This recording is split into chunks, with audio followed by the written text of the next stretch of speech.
Hi, everyone. Hi, Leslie. Hi, Julie. Hi, Charlie, Elliot, Irina. Come on up. We're getting this room set up. Hi, Irina. So good to see you. Leslie, it's so good to see you. We're just getting some things in order.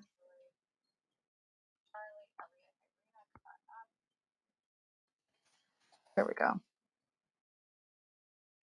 Can we hear Tom now? How are you? Leslie, how are you?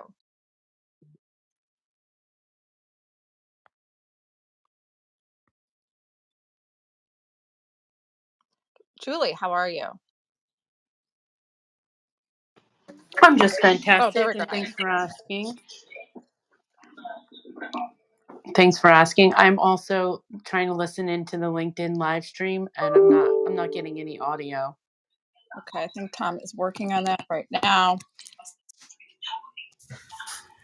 Talk to me, and I'm just curious, the state of your businesses and what you're looking for, and how do you use podcasting, publishing, social media, and Clubhouse to build your brand? And I think I'll just start it off with that question.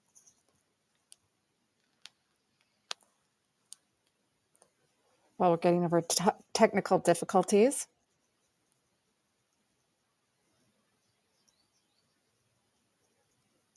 Anybody's free to talk, please. We're just warming up the room.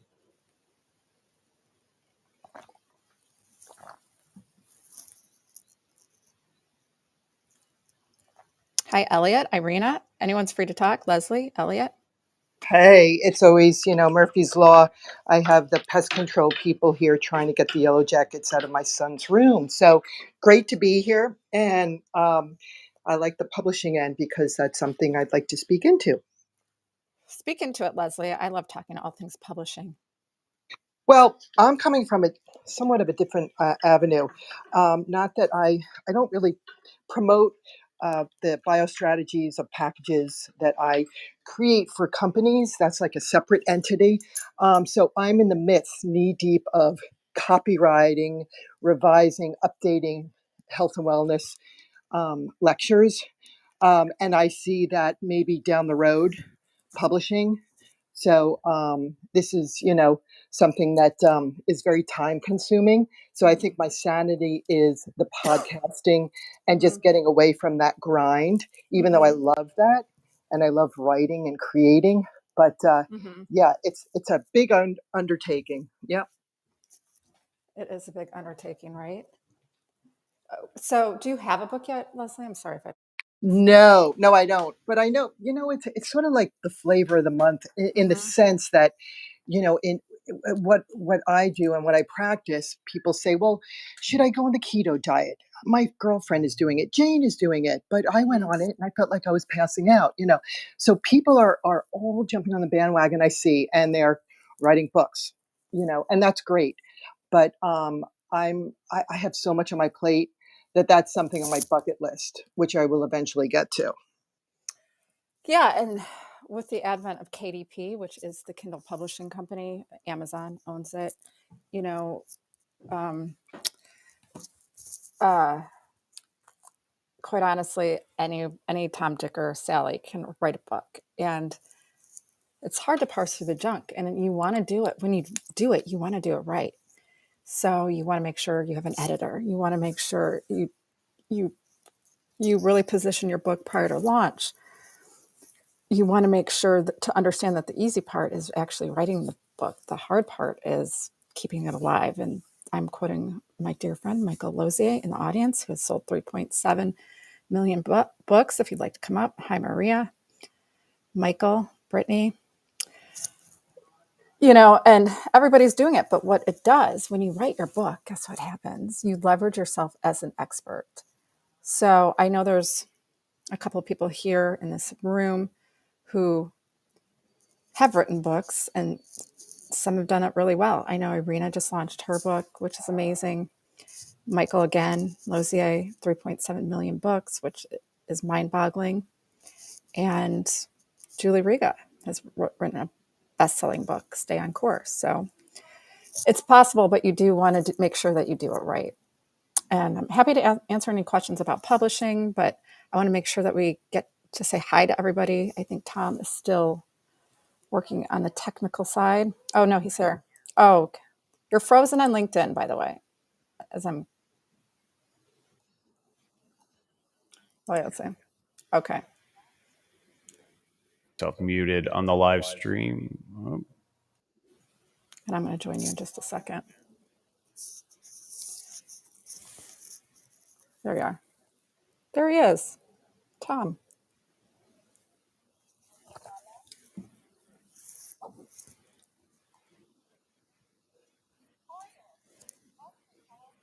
Mm-hmm.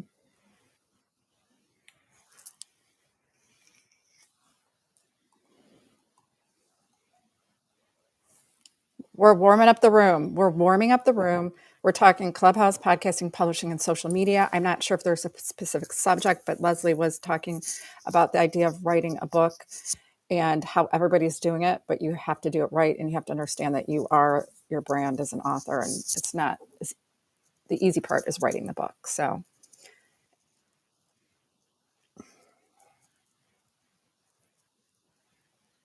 oh wow,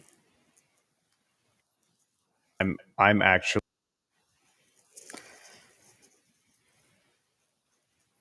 oh my gosh,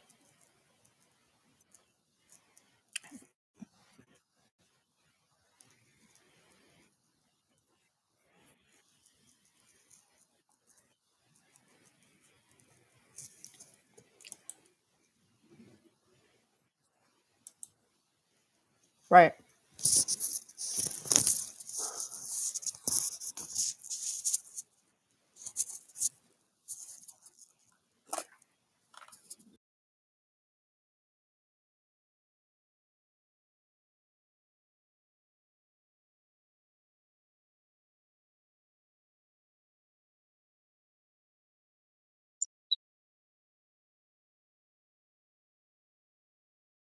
Great. Well, good morning, Julie, and Tom. Nice to be here every Wednesday morning, 6:30 a.m. my time on the West Coast.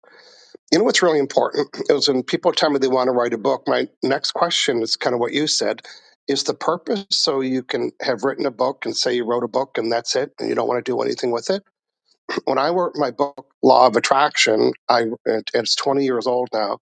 I wrote it because I wanted to be a speaker, and nobody knew about the subject about law of attraction, but I was going to churches, and they were like Tupperware parties. I'd go to some people's house and they would say, oh my God, and they'd invite me to another house. And so I had a lot of information. I thought, this is how I'm going to get on stage. So then about 25 years ago, I was working for the Canadian government, and I saw a speaker that came to the government. And I took him around Victoria for a walk after at nighttime. And I said, I'd really love to do what you do. And he said, well, if you had a book, you could speak anywhere. He said, that's how I got this gig. And I'll never forget that.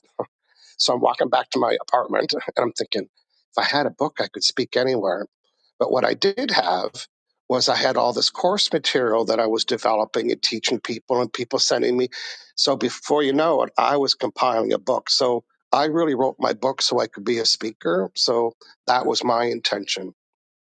But some other things, if you are writing a self-help style book, now is the time to start promoting it. Don't wait till it's ready.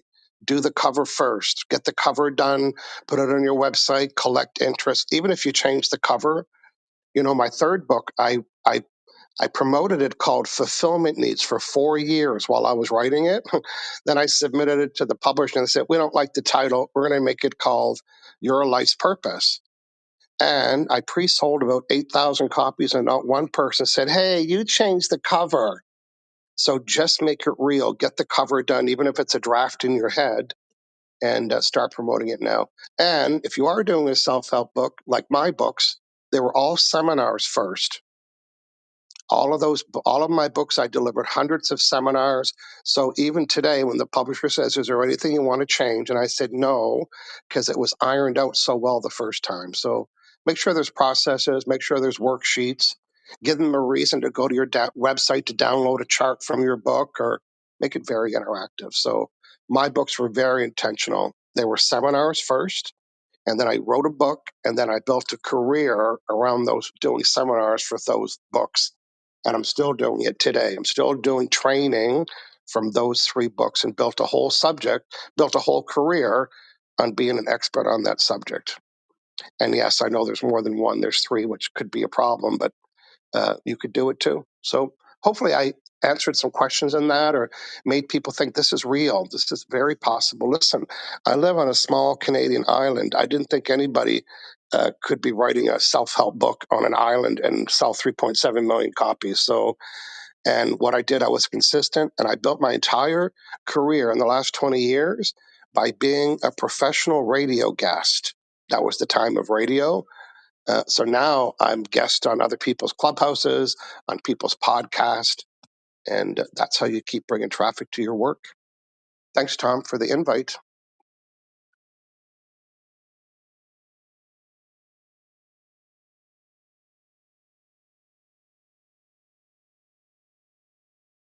There we go.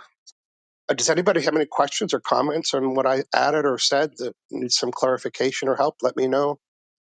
Thank you, Michael. This is Jess. I actually wrote that down when you said that about, get that cover done now while you're Yeah. writing, promoting it now instead of to the finished project. That's Yes. the best advice I've ever heard. Thank you. Yes. Well, here's something else, Jess. Now that you think that's a good idea, I'm going to supersize it. I bought 10,000 rounded cornered business cards, 10,000 of them. And on the front was the cover of my last book, Your Life Purpose. On the front was the cover of the book. And on the back was a diagram from the book that explained the process to how to uncover your life's purpose. And then the very bottom said, visit here to be notified when book is released. And I gave out 10,000 of those cards in 3 years while I was promoting the book. And it might have cost me $100. 2-sided, colored, rounded, cornered business cards that look like little tiny books, and everybody kept them. So that's another way. Do the cover first. Get something to hand out, not a big flyer. Give them a teaser on the back so they see what it's about, but not enough to complete the process. And get them to your website to get on the notification list or download the worksheet, or for some reason. Thank you. You're welcome.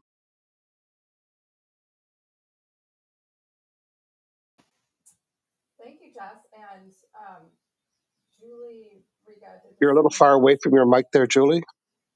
I'm not sure which mic I'm supposed to be talking to. Tom. Oh, can you hear me now? Not very. Maybe it's just me. I can't hear you very well. No. No, it's myself also. She's very faint. Okay. Okay. This Great stuff. So, hey, so good. Oh, there's Tom's coming back.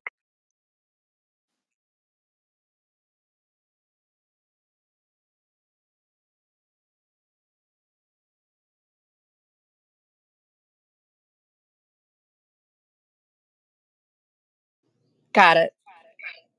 It will only Not take your me one time. podcasting, Julie, not your podcasting mic.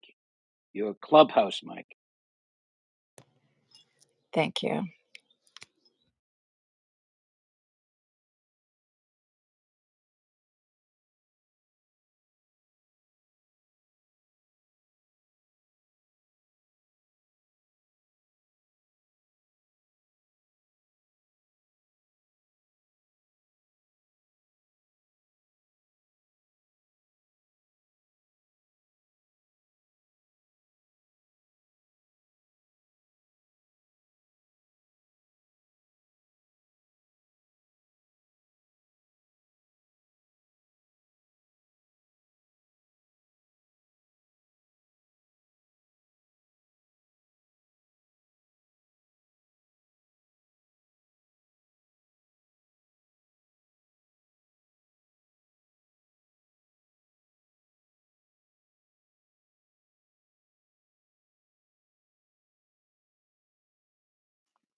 Hi, everybody.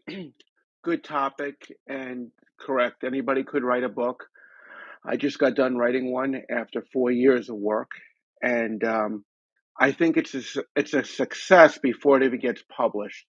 I lost over 70 pounds by writing my book. it gave me a lot of self-reflection, and I got a hold of what was eating me instead of me eating it. And I'm back to my high school weight, which I'm very proud to talk about. So I'm comfortable in my skin. I have a good message because it's not primarily my message. It's a message of a dog that came back to life. It's been documented in Wikipedia, Star of the Dog. A performer just performed a song and released Star's Journey. So there's a lot of movement for me to tell this story in a book, I believe. I know when I go on a podcast to tell the story, and my background is I'm a trash collector. I owned a trash business, and prior to that, I was a prison official. The views are really good. The feedback is really good, and it's incredible that it's done everything I need to do a podcast, because I think that I used to see reviews on people's books, and I used to feel bad for them for people say mean stuff, and I read the book and I didn't see any of what they're talking about. So the podcast have allowed me to thicken my skin, give me a little emotional muscle when people just don't like my look, my sound, my message. I'm okay with it because the numbers are numbers, and the majority of people are liking it. And I think that is where I'm at, where the podcast have given me a lot of growth, and Clubhouse has given me the ability to communicate a lot better. And I'm moving forward with this. Now, I don't think if it was for a podcast, I would have kept this story to myself outside of the media that's covered this story for the last 10 years. So I'm very happy and very proud that I had the courage to write this book. And I did work on the cover. The cover was a big part of the book, and I designed the cover and got that done. And then the book kind of fell into the cover. So the last thing I want to say on this is that, you know, when you expose yourself to the world, you better be confident with your story. And I think that in what I speak about, I am an expert because I witnessed it, and I am a redemption guy that made a comeback, an incredible comeback, but then found that money, houses, and everything that Instagram said that would make me happy failed miserably. And now I have a wonderful life because I found happiness under my own feet and under my own roof. So that completes me on this. Hope anybody gets some stuff out of that.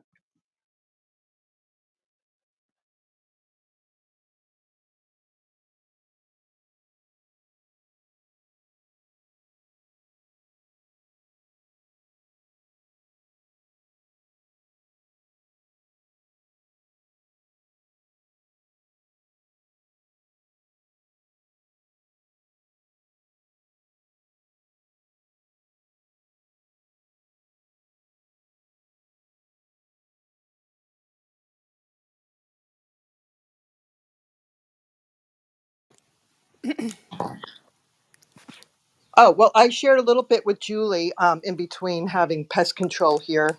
Um, but I probably, that is on my bucket list. I was just sharing with everybody that the bulk of my business is creating copyrighted material from over the years of me speaking publicly, and taking that now to different corporations to package. So I'm trademarking things, meeting with my attorney. Once I do that, that would be something that I'd love to, possibly bring to the forefront. So, and it's 30 years of me in and out of business, uh, family businesses, and just experiences in life, once you hit a certain age. So that's something that would be interesting. It would be a great project for me, and to see where, it takes me, because people know me as expert when it comes to quote unquote health and wellness, brain gut issues. They know I can speak into the topic, but this would be the icing, I would assume, on the cake with, coming out and publishing a book. So those are my thoughts. Thanks. Appreciate you sharing that. Yeah, I mean, I think I think it does go a long way. It's one of the sort of goals that I have for the book that I'm working on right now, is to author change, but also to help establish myself as a subject matter expert more broadly in my field. And yeah, I think that's sort of the goal, and hopefully will help me sort of hone in. The process of writing the book will help me sort of hone in on good ways to do that. And So, it does. I feel sorry to interrupt you, Tom. Go ahead. no. By all means, Julie, you're here co-hosting with me today. You get to hop in whenever you want. You get to help steer today. So take it away. And this is usually the Dom and Tom show, but today it's the Tom and Julie show. But, I just want to remind everyone to ping people in. This is going to be a great room. We had a couple technical difficulties at the beginning, but talking all things Clubhouse, podcasting, publishing, and social media. And what I know to be true is that podcasting gets your foot in the door. You can have conversations with people that you never really should have ever had a conversation, just as a normal, non-podcasting human being. Publishing leverages you as an expert in your field. And then I like to say presenting, getting on stages. That's where you can monetize. That's where you can grow your audience, grow that know, like, and trust. So I love the 3 Ps. And social media, I always go, It, as Tom says, it's like hanging the sign in front of your brick and mortar. You need it. It just gets people's attention. So we also have Julie Riga here, who is a best-selling author and a podcaster. She's a triple threat. And she's a TEDx speaker. She's spoken on TEDx stages as well. And she has been trained by the TEDx headquarters. So she's a good resource for you all if you are looking to get on TEDx stages or speak more. So welcome, Julie. Hi, Julie. Good to be here. Thank you for that kind introduction. And You're really feeling today, I see. I really am, Julie. And thank you. Thank you for having me here. I think in regards to podcasting, one of the things that I know Julie Lokun is very passionate about, it really does open the door for you to speak to people in a totally different way than you would have normally. And I just had the opportunity to interview James Orsini, who is the CEO of Gary Vee's company, the Sasha Group. And we had an amazing conversation. If you would love to hear this podcast, it is Stay on Course, Ingredients for Success. You can find it on Apple. And we had this great conversation, but I would have never had the platform to speak to him and to make that connection if I didn't have the podcast. So, Julie, thank you for pushing me over the edge and getting me to do a podcast. And thanks for allowing me to share my thoughts today. I'm curious. And I just pinned her link on the top, and I'll try to pin everybody's links, as I can find them. So Awesome. Yeah, and please, back channel, links to myself or Julie, so we can throw those up for you guys. I have a question. I'm curious to hear something from Julie Riga. Julie, what would you give as somebody who's an accomplished presenter and public speaker? What would you give as sort of the one thing that you wish you'd known when you started speaking on stages, to somebody who's just moving into that arena? What would be the one thing that you wish you knew when you started that you know now? Well, in regards to my TEDx, I had 40 versions of my talk, and I know that's like extreme, but don't be afraid to throw away your gems is what the lesson was. And so you go in thinking that you want to say all of these things, but really the audience can only digest a few key topics.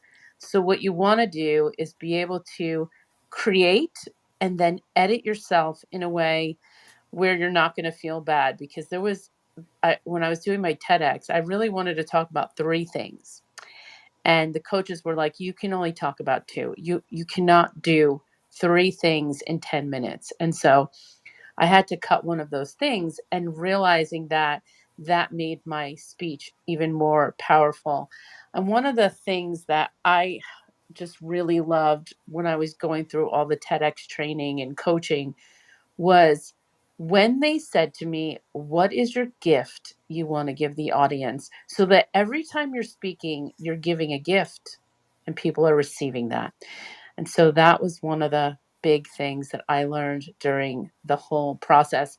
And not to mention, the whole process was really a leadership development program for me, just going through this process, because you really get into your authentic self, your authentic message, and all of these things that you didn't think were going to come up through the experience. So if you haven't been on a TEDx stage or haven't prepared a speech in this way, it is such an amazing experience. I hope that answers your question. Yeah, absolutely. I mean, I think that takeaway. So I'm gonna share now a little something from my background, something from my experience in the entertainment industry, specifically in television, that is very applicable here and is a very clear parallel. So there was this saying that you used to hear in post production, like when you're in the edit process on a show. It's dark. So I'm just going to preface by saying this is sort of dark gallows humor. I did not come up with this term, but we used to use the term, sometimes you have to kill the baby. And what that's in reference to is what you were talking about, Julie, is That's really dark, Tom. I know. I prefaced it. I said it was gallows humor. I said it was really dark. I did not come up with this term. I promise. But what it was in reference to, what we were talking about, what people were talking about when they used that term, was there would often be instances where you would spend a lot of time and put a lot of effort and exercise a lot of creative muscle creating a piece or a segment within a television show that we were producing. And you would get to the point where you would send that segment off to the network and deliver it to the network. And then the network would turn around and say, love this, cut that segment. And they would want you to cut the segment, your baby, the thing that you had created. They wanted you to cut it from the show, and it was never going to see the light of day. No one was ever going to see the fruits of your labor, right? That's what they were talking about. And I think that's very parallel to what you're talking about, Julie, that experience of like having to edit yourself and being able to say, be willing and able to take that feedback, on board. And when somebody says to you, look, you can do it with just these two pieces, you don't need the third, even though you may love the third, right? It may be one of your favorite things that you've ever created. Sometimes you just have to let it go, right? Which is maybe a slightly less dark way to say it. But that was the term that was thrown around in edit rooms, was sometimes you have to kill the baby, but sometimes you just have to take that criticism, take that feedback on board and let go of something that you're very attached to. Sometimes that's the only way to move forward. So I that really resonated with me, Julie. Thanks for sharing that. And sorry for taking it so dark. I know it's a super dark term. I apologize to anybody that was. That's what we've learned today. I'm Well, sorry. I think that's what they used as Yeah. well. I think that was the term they used. I changed it. I called it killing your gems or. No, you're right, Julie. Tom, sorry. Jess, you are absolutely correct, because I have heard that term multiple times also. I was actually laughing here as I was on mute, so yes. Yeah. It's the reality of things, right? Sometimes the things that you're attached to the most don't fit, right? And don't land and don't resonate with the audience. And sometimes you just have to let them go. But I think it's an incredibly useful lesson and really a good ability to have, to be able to take feedback on board and actually, move forward with it and improve your presentation through that feedback. I think it's crucially important towards finding growth, right, in whatever we're doing. So thanks for sharing that, Julie, and thanks for everybody for your backup on the killing the baby term. Like I said, I did not coin the term. I know it's dark. I love it. But it makes a statement. It makes a statement for it sure. Does. And one thing that Julie and I talk about a lot is feedback from other people. And how do you navigate all of the ideas and feedback when you're trying to keep your authentic voice? I think that is also a skill that I've been developing as well, because everybody has an opinion on what you're going to do. There are going to be tons and tons of opinions and ideas. But as a speaker, you get to be the one that actually chooses at the end of the day. So it's navigating through all the noise and really holding to your authentic self with keeping the audience in mind, because you always want to think about the audience. What are they receiving? What are they digesting from what you're saying? And part of that is speaking very slowly. That was another lesson that I had to learn, is that no matter how fast I spoke, they told me to speak slower. And so I deliberately speak slower now because of that. And that is definitely a good lesson. Thank you. Absolutely. I think that's one other thing I just wanted to highlight from what you just said that a lot of people forget about in the course of putting together a presentation, in the course of deciding what they're going to talk about in a speech that they're presenting. I'm doing this right now. I'm actually going on Friday. I'm going to be up in Boston speaking at a conference.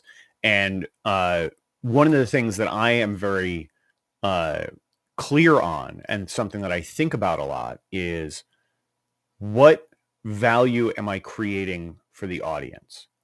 What key takeaways, what am I giving them? Because at the end of the day, that's what I'm there to do. I'm there to deliver for the audience, right? So what am I giving them? What am I giving them that they can take and put into practice, knowledge that they can use immediately to further their business goals, right? And so that's something I think of all the time, and I think a lot of people forget about as you're putting together a presentation or you're planning a speech.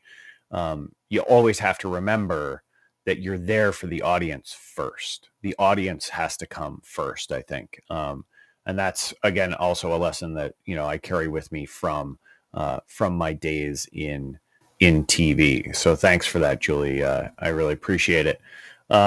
What do you say, Julie Lokun? Should we move along to Irina and Irina, yes. And Irina, please Irina? feel free to pin your link at the top if you would like. And she just launched a new book, and she has a podcast, and she's doing good things. So, I mean, in terms of understanding the power of podcasting, publishing, social media, and I'm going to say presenting too, please ask your questions or share any wisdom. And we do have Dominick here as well. He joined the stage.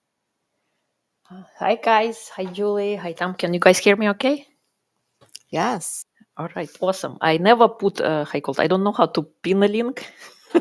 So I'm just gonna, I guess, talk and thank you. I think it's a great topic. I love podcasting. I love recently launched my book, which I co-authored, and I'm discovering that I like writing as well. And I love the golden nuggets that I heard today from Michael, putting business card and pre-selling your book. I think that's amazing, because I'm also working on a solo book, and I'm gonna definitely use that strategy. And Julie, I think I love this part. What is your gift you want to give the audience? It's always like, what do you want to land with them? What do you want them to take away? And I have not, I don't have a great speaking experience, but I've been a part of Toastmasters, and I do want to do public speaking. I want to do inspirational and motivational speaking. And I think, having a book kind of puts you as an expert in the field. And my subject of expertise is reclaiming your life, recovering after breakup, or not just breakup, but hope. If you're feeling hopeless situation, how to get yourself unstuck and move forward in that direction. And it's been an incredible journey. As I shared in my first co-authored book, my story, it's such a powerful thing to put your emotions and things and your experiences and, suspending your years of experience in the matter of a book. And your story could be someone else's, a chapter in someone else's survival guide. So, and podcasting, speaking on podcasting, my podcast is called Single Parent Success Stories. It's 2 years old, and so true about, connecting with so many people across the world. And being able to connect with somebody who you would never have connected in otherwise. So I think it's a great medium to get yourself out there, and also to let people share their stories. And this is what I'm doing on my podcast. I'm also working on another one, which is going to be called Reclaim Your Life with Irina. And that's going to be about fulfilling the things, longevity, wellness, following your dreams, exponentially growing. And I'm looking forward to doing that as well. There are a lot of, I don't have a team. It's me, myself, and I. And I go as I progress along. So thank you so much. Thank you, Irina. That's amazing. And, just look for Irina here. Reach out to her if you are a single parent or you have a story of being a single parent. I know she shares such powerful stories, and I know she's always looking for dynamic stories for her podcast. So make sure you reach out and follow Irina. And then we're going to thanks, Irina. Thanks, And if you do have Irina. any questions, Thank you. Jess is here, and Jess, feel free to pin your link. And I'm going to ask all the mods to do that. And, if you do have a link you want to be pinned at the top of this room, please just DM me and I'll get that up there. But I'm so proud of Jessica. She's got some great things going on, and she'll share the power of how she's harnessing media. And yeah, Tom, did you have something? I just wanted to, I wanted to jump in, and I wanted to hit on something that Irina, I apologize if I'm mispronouncing that, said and talked about a little bit. And it's something we've kind of been skirting around and talking about, writing a book and sharing your story. And something that Dominick talks about all the time. But I'm just curious, how many folks in the room right now, if you can just flash your mics, how many of you know why storytelling, why narratives are so important, and why they're so powerful? How many people know why they're so powerful? Okay, we got a bunch. So I'm gonna go a step further. How many know that how many flash their mics knew that we're actually genetically predisposed to like narrative storytelling? Okay, cool. All right. So we're all on the same page. Great. So I'm not going to go through the whole thing, but I just wanted to double check that, I wanted to make sure we all knew that, because if we don't, then I wanted to share on that, but it seems like. Hey, Tom, I'm a layman here, and I miss you guys. Julie, you're killing it. Irina, I want to know, I'm simple. This is Dominick. What do you mean? Tell us, why do people care? Why do people care about someone else's narrative? I want the info, Tom.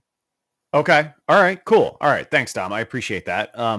So when you look back over the course of human evolution, one of the things that you find is the ability to tell narrative story, right? To share stories that carry lessons and information is directly correlated with and tied to our ascendance from hunter-gatherers into cooperative societies, right? And it's because storytelling gave us the ability to pass on generational knowledge, right? So to share generational knowledge with future generations, knowledge that goes back hundreds of years, thousands of years, is shared with future generations so that they can benefit from that knowledge and not have to learn every lesson over and over and over again, right? It's what has enabled us to advance as a species. Singularly, it's one of the things that anthropologists point to.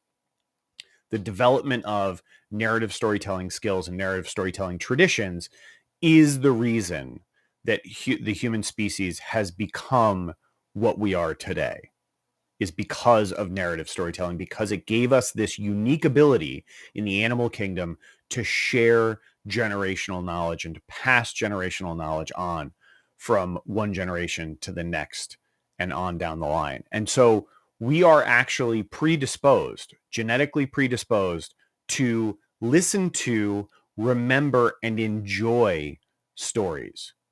So that's why storytelling is so powerful. It's literally tied to our evolution and tied to our ability to advance as a species. And so we are pre-programmed, predisposed, can't help ourselves. We all like stories. And that's why storytelling is such a powerful way to convey our message, such a powerful way to generate relationships and reach new people. So there you go, Dom. That's the skinny on why storytelling matters. I needed it. Continue. And so there are a bunch of different ways storytelling have evolved in the written word. In particular, we were talking about books a lot today, and one of the things that is salient on my mind right now is this idea of the hero's journey, which I'm sure many of us are familiar with or have heard the term before. It's a story device. It's a story arc. It's also referred to as the monomyth. It is sort of the pattern that most sort of parables or stories that we use to pass on information or that we all enjoy kind of follow. And I'm actually using using myself as an example in this talk that I'm giving on Friday, in tying my recent experiences to a hero's journey. So, 36 days ago, I started training for my next Ironman race. 12 days into that training cycle, I had a cycling accident. And for anybody who's seen the live stream or seen any of the content that I put out since then, I broke my collarbone into 4 pieces. Ended up having to have surgery, plates and screws to put it back together. And now I'm on the road.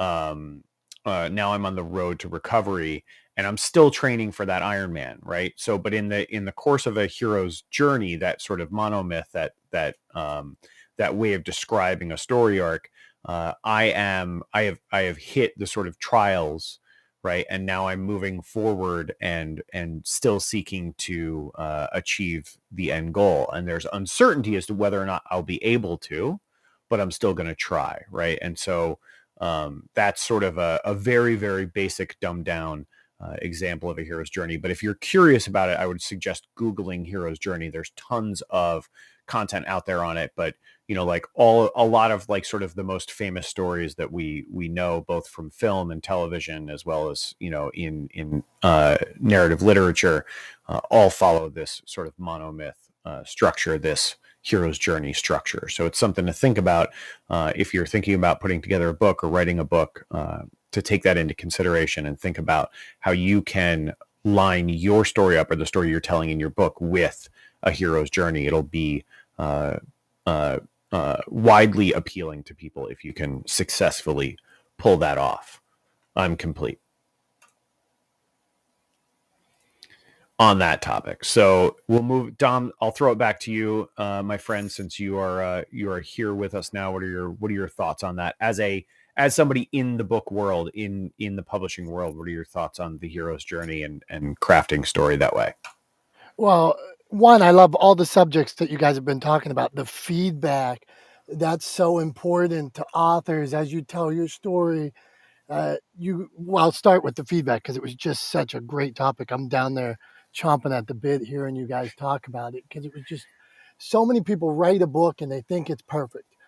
As soon as they write it, they're perfect. It's perfect and it should never be touched.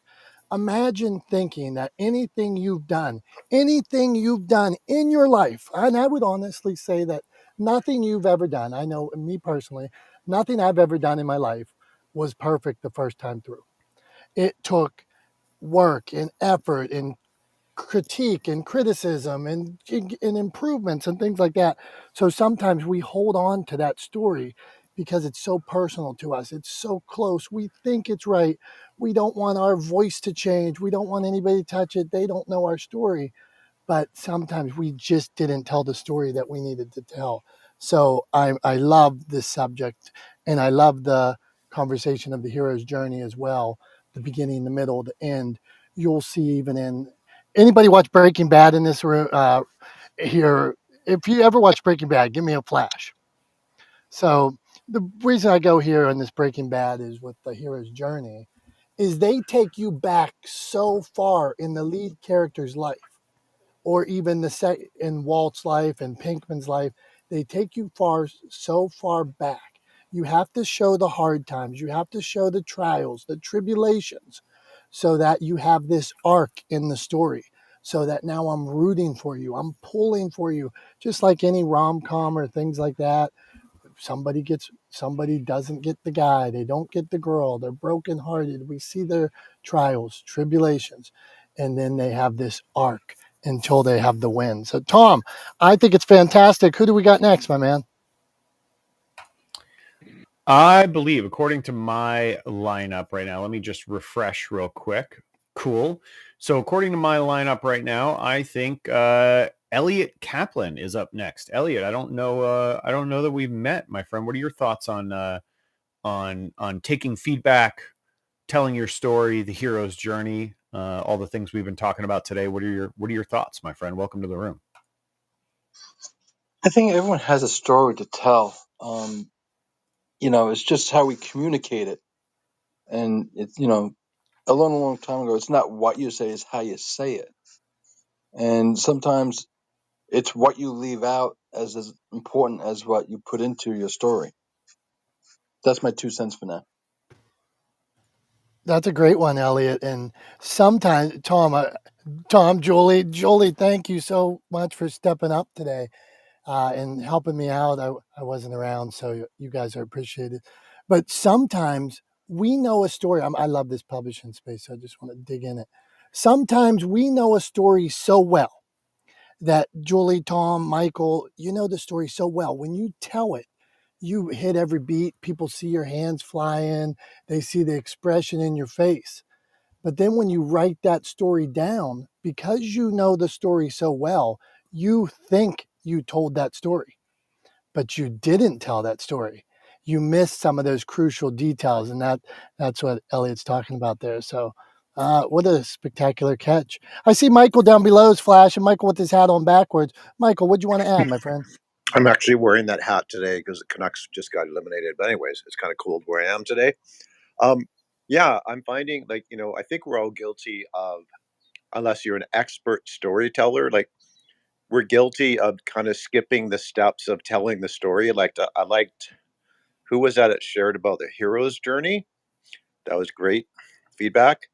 I mean, if you look at just a ClickFunnels page by Russell Brunson and how he tells his story, even on like a lead page, and then if you look at all these people with successful membership sites, with successful products, TED speakers with viral videos, the one common denominator is they've got some process where they've not only done a sales process, they've told a story. Yes, they sold themselves somehow, and they've followed some steps in a process.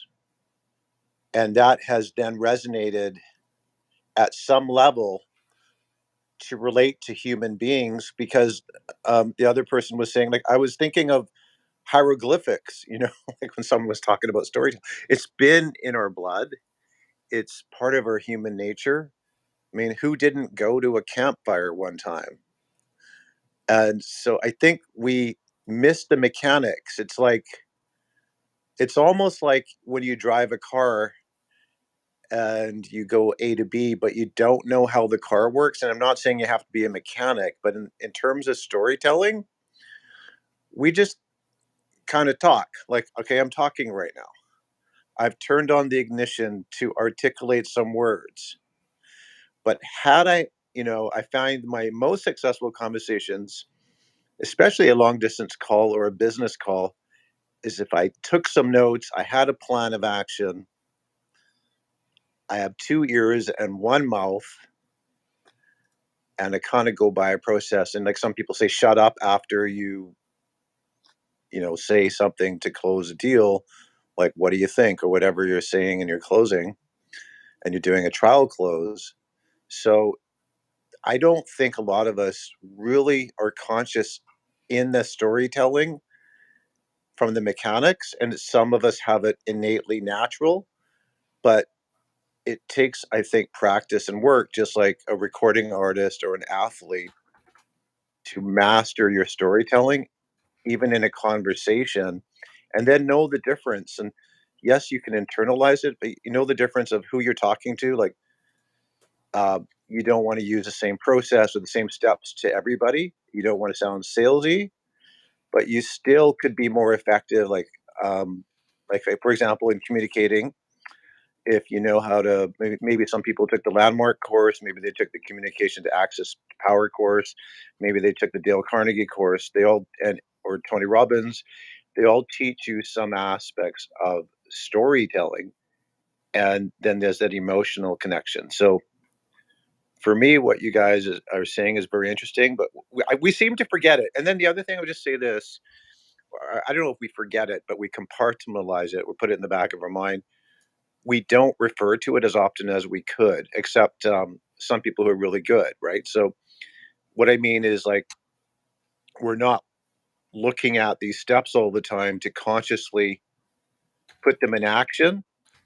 And but those of us who do, I mean, I know it works when I put a process in action and execute the steps or the strategies, it'll work. But it can't be the same cookie cutter for everything and to everybody, because there are some differences, even though we all are humans. You could say the same message to someone and resonate the wrong way to someone else. So it's kind of like not hit and miss, but target specific when you talk about your message. Anyway, that's enough. I just wanted to mention my appreciation also for this room. Thank you.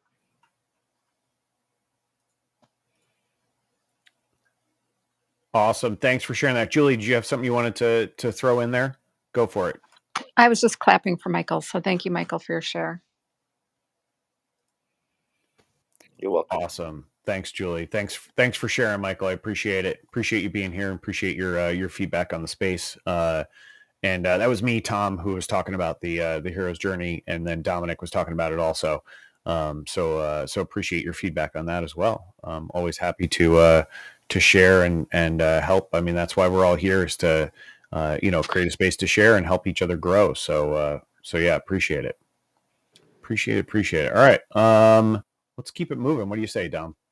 I think Julie, I think we're up to Jess right now. Jess started talking. I think I rudely interrupted when I barged in, like jerk I can somewhat be. But I've been following Jess on social media now, checking out everything she's into a lot of stuff. So, Jess, you know the subject now. If you want to drop a tip or ask a question, go ahead.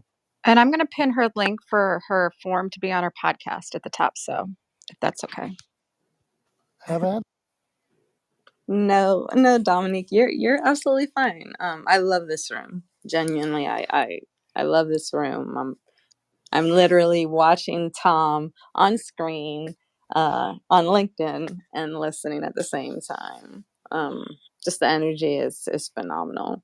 I For me, apologize that you have to see me on screen, Julia or Jess. I'm sorry about that. no worries. For me, I mean, I just feel like this room just touched on so many things that if you could see, I'm kind of lost for words almost, which is rare. So I do have a podcast. I have been writing a book. I just took a big pause from it. And just everything that everyone's saying is outstanding. And so the link that Jules, of course, popped in there has been a podcast that I've been sitting on for a little while, and it's called Plan D, and it's fusing mental health and hip hop, pop, and just music as a whole together. And the reason being simply, it's for me, purpose and passion, and a subject that sometimes, it's kind of the elephant in the room that people don't like to talk about. But I do believe firmly that in the power of what I have learned, Jules is just, I can't say anything better than just phenomenal, is in the power of podcasting comes more, is you can help people that you don't even realize you're helping. You give them this space and this outlet that they're comfortable enough. You provide that ability, of making them comfortable to want to talk about these subjects. And that's what my platform has always been about, just inclusivity, unity, and it started just talking about this progression of hip hop and opening doors for independent artists, using the past, the present, and opening doors in the future. So it's my umbrella company and my subsidiary company, which is Push Entertainment, and that's the all encompassing service based. So I'm doing a little of a lot, but I love what I do, and I do it with purpose and passion. Jess, that's fantastic. Right, Tom? Marrying her passions. What do you think about that? Because there's the hip hop, there's the mental health, and she's able to combine them into one place where she is passionate. What do you think about that, Tom? I mean, I 100% agree. I think we are always better served to pursue work that we are passionate about rather than chasing the paycheck. I think people put the paycheck first, and sometimes that's necessary. Don't get me wrong. I'm not saying like you never have to do that. Sometimes you just got to pay bills, and I totally understand that. But whenever the opportunity presents itself, I think you were always better served to pursue your passions, and that ultimately success and stability will come through that pursuit, right? Because you are always going to work harder at something you're passionate about than something that is just providing you a paycheck. So yeah, I 100% agree with that, Dom. And I think actually marrying passions with work is a perfect segue to the next person showing up that we haven't heard from, at least on my list, which is Nadej, who has married her passion for whiskey and her passion for travel into a business. So I'd love Love it. Nadej is the best, Tom. Glad she's here. I miss Hey her. everyone. Thanks so much for having me. Go on, so Nadej. Do your thing. Sure. You get the floor, yeah, right, Tom? I get the She floor. can do Okay, whatever so she wants. yeah, hi everyone. tell us how to So do it, Nadej. Tell us how to marry tell you how to passions. do it. So I'm still navigating these waters, and when we're talking about, I love the topic today because I have been overthinking about writing the book, but it's just something that, I'm trying to wrap my head around, and of course it's the procrastination just works its way in because there's so many other things that will go ahead and, like vie for your attention when you let them. But my dilemma is whether or not it's going to be more of a directory or an anecdotal, like kind of tripping with me how I'm going through my whiskey journeys, and whether or not it's going to be something that's somebody can use as a reference material, or if it's something you want to read on a beach one day. I, I'm stuck. I'll be honest. And maybe it's two books, maybe it's multiple books. I don't know. It's right now it's so overwhelming that I kind of want to just lay my head down and have a sip of whiskey and not think about it anymore.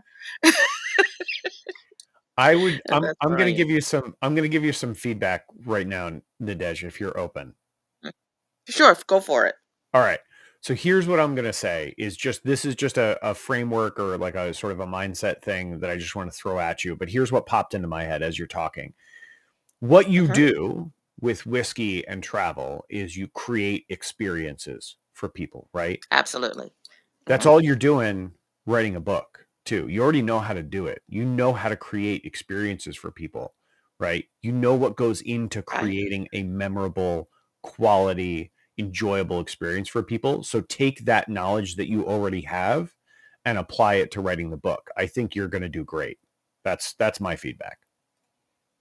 I see what you're saying. But that's I've had other advice where it's like what is the purpose of the book, and I guess that's where it is that's what's causing, like, just a roadblock. Hey, Nadej, can I? Go ahead. I almost made the mistake. I almost made the mistake that I hate. That is, can I ask you a question? But I did not make it. I'm getting better. Appreciate that. Nadej. Yes. So at the end of the day, when you write this book, where do you want to be in 3 years? Where do you want to be in 5 years? That's where I Oh, go when with yeah, the right. book. When somebody's writing a book, where do you want this book to take you? It's 3 years from now, it's 5 years from now. What are you doing? And does the book is a roadmap to get you where you want to go? The book is a business card for your business. So Right. where do you want to go? Where do you see yourself? Does this support where you're going? And so there it is. What's your answer? That a castle in Scotland. That's where I want to be in 3 years. That's fair. Okay, so how's this book get you there? How's this book going to get me there? Talking about whiskey. It just kind of could lend itself to it to kind of, that's where I want to be. That's my ultimate destination. Okay, I'll work Tom, at it. Julie, what do you think? I'm saying, Yeah, okay, Well, go ahead, isn't Julie. Scotland like the capital? Maybe it's bourbon, and I don't know whiskey and bourbon, but what are they famous? The liquor, Scotch, right? Scotch, yeah, Scotch whiskey. Yep. yeah. Scotch Scotch whiskey. whiskey. Bourbon whiskey is an American liquor, and Scotch is from Scotland. Yes. I what mean, did I that see this, and go on, Karina's Julie? on stage too. I mean, if you're doing a book, and I'm sorry if I don't know this, do you have a podcast already? I have started one twice, and I have folded it both times.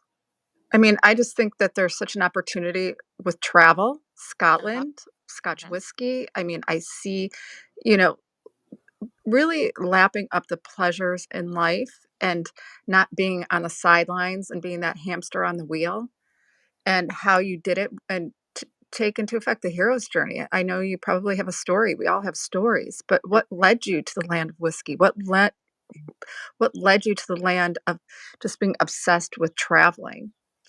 And I actually have someone I want to introduce you to be on his podcast. But I just think there is that, I see that juxtaposition of the love of Scotch whiskey, living in a Mhm. castle, and partnering with, you very well could get a partnership, sponsorship, and you may be able to make some money and buy your castle shortly. Julie, wouldn't it be a great cover if Nadej was drinking scotch? Here's my cover for you. Nadej drinking scotch in front of a castle. With a tiara, and she has a tiara on. There you go. It's done. It has to happen. Go. Tiara hanging from my pinky. Like, what's up? I got it.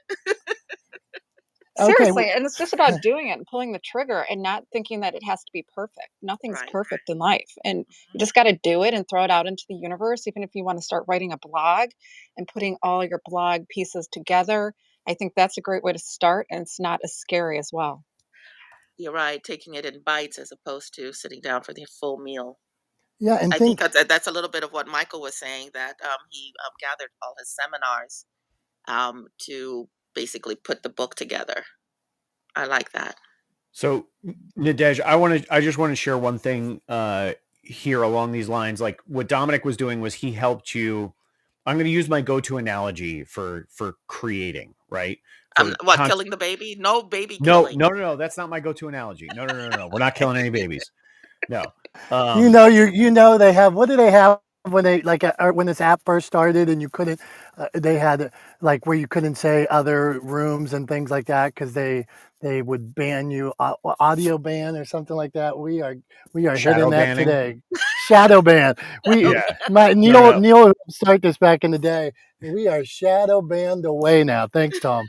Yeah, no, we're good. Don't worry about it. But I'm not. That's not my go-to analogy, Nadej. I'm not that dark. Um, my go-to analogy when it comes to the creative process and creating content in particular is a road trip. Okay, so what Dominick helped you do is figure out your destination, right? You want to be at that castle, right? That's where you want to end up. That's the goal. That's what you want to accomplish, right? So now what we have to figure out is how you get there, right? And so when I talk to folks about creating content for their business, the first thing I always ask is, what's your end goal? What do we want to accomplish with this content, right? Where do we want to end up? We figure that out. We pick the destination. Just like when you're planning a road trip, you pick the destination first. That's the first thing you have to do, is you have to pick the destination, right? So you pick the destination first, and then what do you do? And I'm going back to when I started driving. I know we didn't have Google Maps. There were no smartphones. So what did you do? You got out a road atlas, right? And you started planning a route.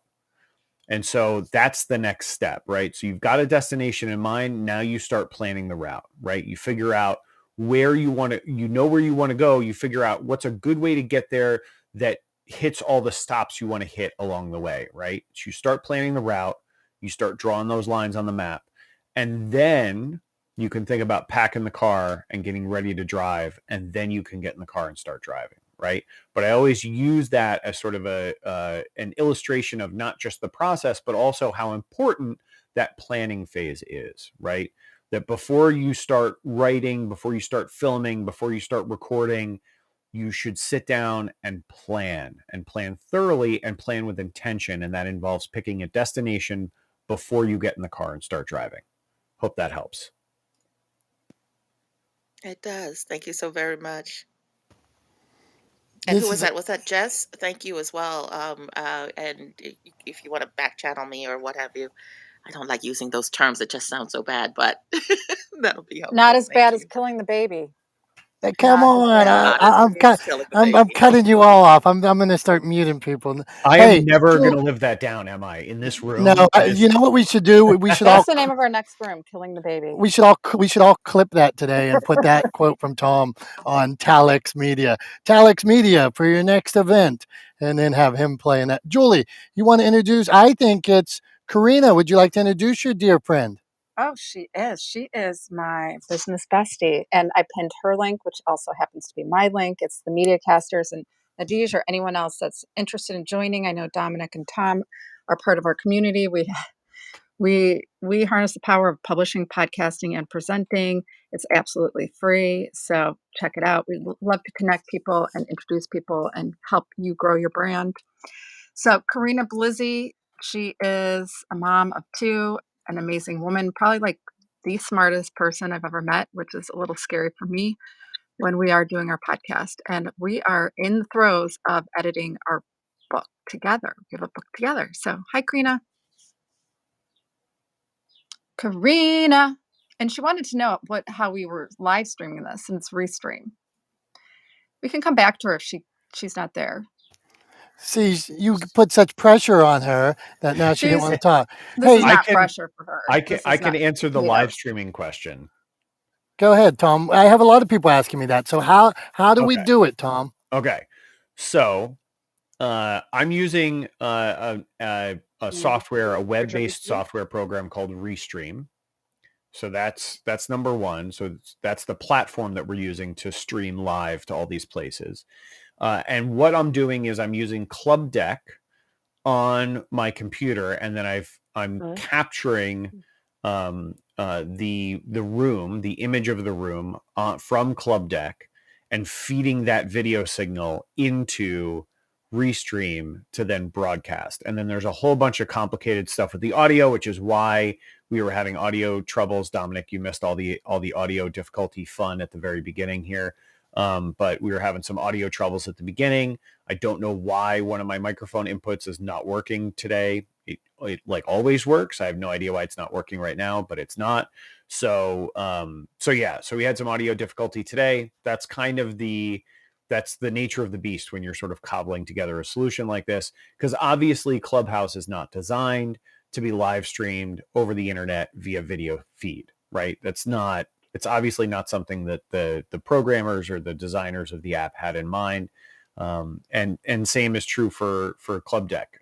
So it's a little bit of a hack. It's a little cobbled together, but it works most of the time pretty well. And I think I have a lot of fun doing it. It's fun for me to kind of do this sort of creative problem solving and figure out how to do something that not a lot of people have done before. And I think it's awesome to be able to bring this room to a wider audience and for it to live on, on YouTube and on Facebook and on LinkedIn and on all these different platforms and on Twitter, where it live streams every week. So that's how we do it and why we do it. And I hope that helps answer Karina's question. Tom, you do a spectacular job with it. I'm appreciative of you because I had no clue what Tom was doing, and he was able to work it all out and make it happen simultaneously. And for anybody that's new to Clubhouse, when Clubhouse first started, it was invite only. Then it was very single use content where you couldn't record, you couldn't clip, you couldn't replay rooms. So they are finding ways over and over to share and repurpose the content. And in this room, we love repurposing content. We love upcycling content. We talked about Coke Zero a few weeks ago, running 60 ads per March Madness game, talking about Coke Zero. So why are you not resharing your stories and telling them different ways on different platforms? And that's a new value that this Clubhouse has, and Tom's making it happen in those other places. Hey, Tom, did we talk to Charlie yet? We did talk to Charlie, and got actually, I wanted to go to Karina because she's Okay, make back it here. happen.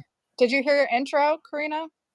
Yes, I did. I just got my tech back in order. For some reason, my microphone wasn't working. So it's just a reality. I'm here on my little headset now, but everything's. So I want to thank you for the opportunity to speak. What I'll say is that, and now I'm getting in and out. Are you guys hearing me okay? Yeah, it's a little choppy, but go for it. We heard that last bit okay. Okay. So I have, well, I just want to echo a little bit of what Dominick was saying, the repurposing of content. You have to understand that, especially if you are podcasting, I'm turning it off. If you are recording a podcast and I'm faded out. Yeah, you're faded out a little bit, Karina. Girl, she's an audio expert.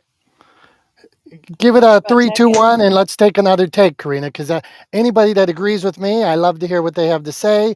So let's give her, we're going to give her 10, 9, 8, 7, 6, 5, 4, 3, 2, 1. You ready, Karina? I think Clubhouse is having issues. Yeah. All right, we'll Girl, try can't hear again. you. We'll go back to Karina. Tom, did we talk to Charlie today? We did. We talked to Charlie earlier. Okay, my man. We're meeting up next week. Maria, then Jane and Lois. Okay, good job, guys. Yep. So we're up to Maria. So Maria, the floor is yours. What are your thoughts on the conversation we're having today, talking about storytelling and getting your story out? This is an excellent conversation, and it's right up my alley. I am an agented nonfiction author, and I'm out with my first debut, which is The Rise and Fall of My A-List Restaurateur Father. So you guys are speaking my language. I just wanted to give a couple of tips. I really appreciated what Najij had to say, because it took me, about 15 years to write my story, because it was very, very complicated and structure was a big part of it. So Najij, I just wanted to offer a suggestion, or maybe something that might be helpful as you kind of look into your writing journey, if that's okay. And my tip is to try to read books that are similar in your own genre. So Najij, what you're doing, one of the books that really pops out for me it's called Sobre Mesa, and it's by a woman named Josephine Caminos Oria, and she has an incubator kitchen outside of Pittsburgh, Pennsylvania, but she also had a line of dulce de leche. And she structures her book in a way where it's story driven, but she also does have recipes, and she talks about her business journey. So that might be a really good one for you to look into if you're interested. We also just did an interview with her this past Sunday, so you can search that up if that interests you as well. Absolutely. Thank you. Absolutely. I always, try to look for nuggets and ways that I can help other people. And then I just had two quick comments on things that were discussed kind of earlier in the room. And that's one on audience. So, audience is so important if you are writing a nonfiction piece, whether it is a self help piece or whether it's more narrative based. You always have to know who your audience is. And if you're going the traditional publishing route, that's going to be a big part of your proposal. So what I do is I actually have archetypes of people that are in my audience, just like I do in my character development. So I think about whenever I post on social media, and I won't go into exactly who these people are, but I call them Ruth and Roger. So I think about what is Ruth like? What is Roger like? And how am I using this post to appeal to them? And that has been so helpful to actually look at a person versus this out there idea. So if you're struggling with audience, try to pin down who your person is, just like you would with a character. And then my second thought on the hero's journey, which Tom, I know you brought up earlier, it is so important. And this is why I struggled for 15 years to write my own story, because it's easy to write the rise. Everybody wants to write about all the things and all the ways that they're good and that they're helping the world. That is so simple. What is really, really difficult is to write about the fall or the challenge or the struggle that you faced in life. And in my story, the fall was pretty big. My dad ended up being part of a federal grand jury investigation, which eventually landed him in federal prison. And that's a big, big pill to swallow for all of us in our family. But what you need to understand is this is all now public information with the internet. So you need to take your own pen back and you need to be the one that tells that story and that writes the story. And that gives you the power back. So I really, really, really want to highlight the best stories out there definitely include the rise, but they must include the fall as well. And it is our job as authors to convey that story. That's all. I'm done. Thank you so much for allowing me to speak today.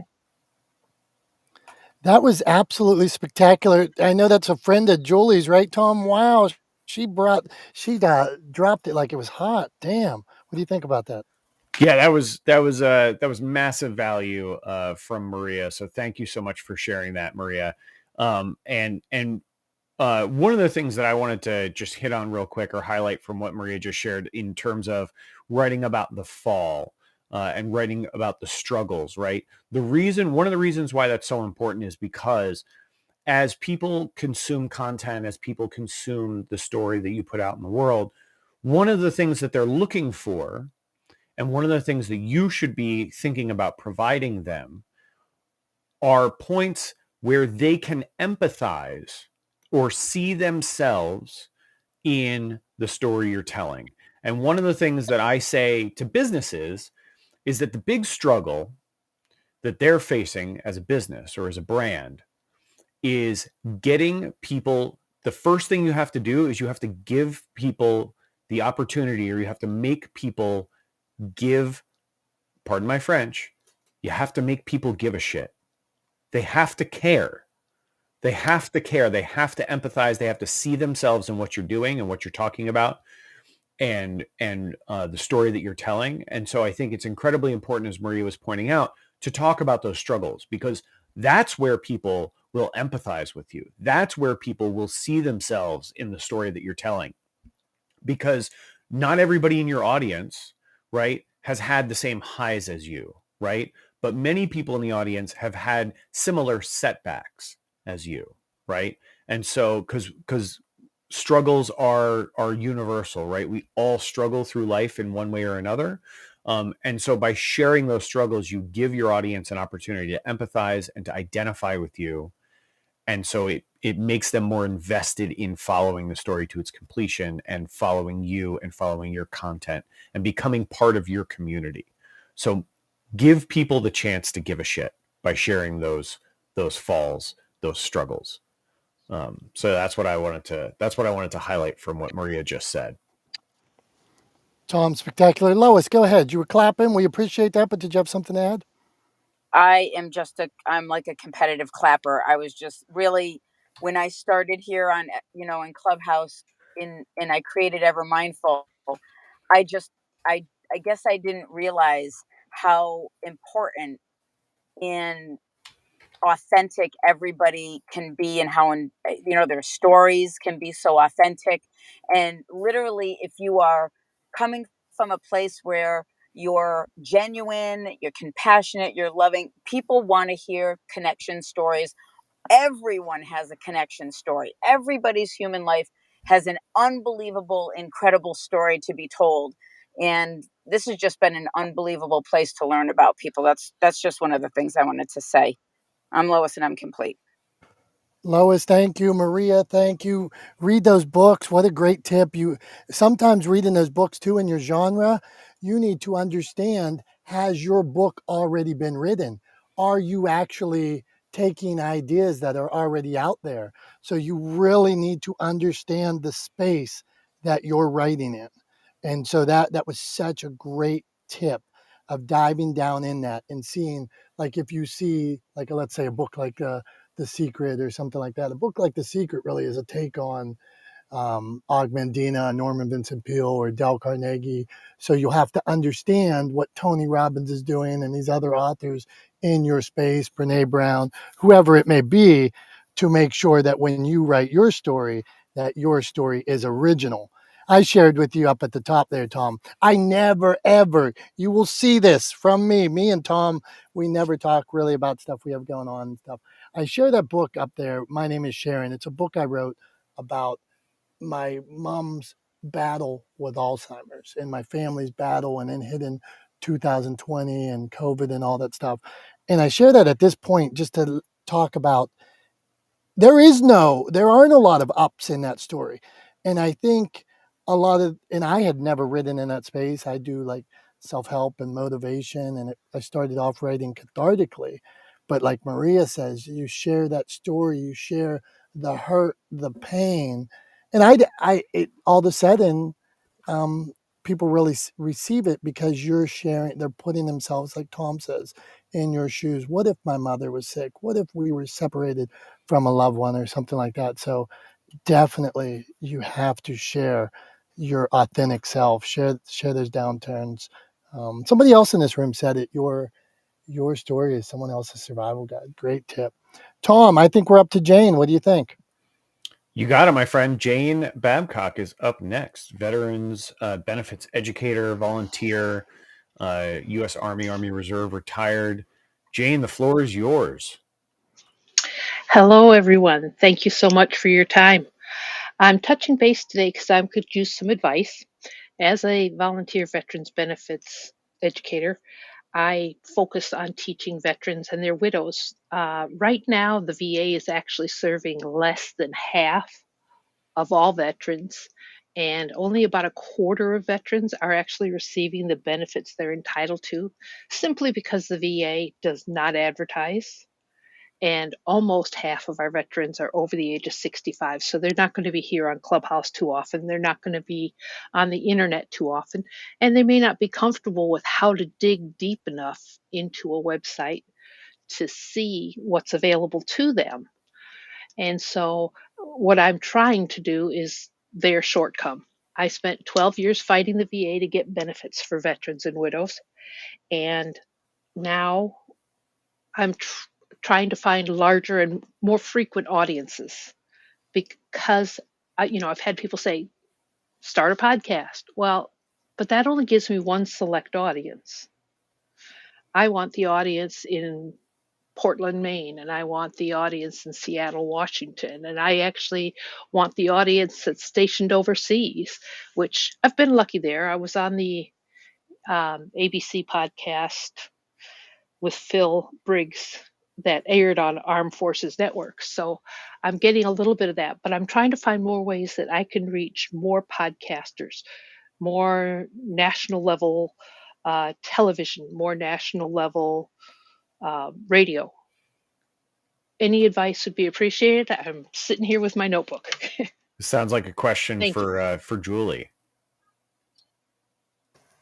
So, and I just had to step away for 1 second. So your question, Jane, specifically is how to get more visibility with the podcast, or?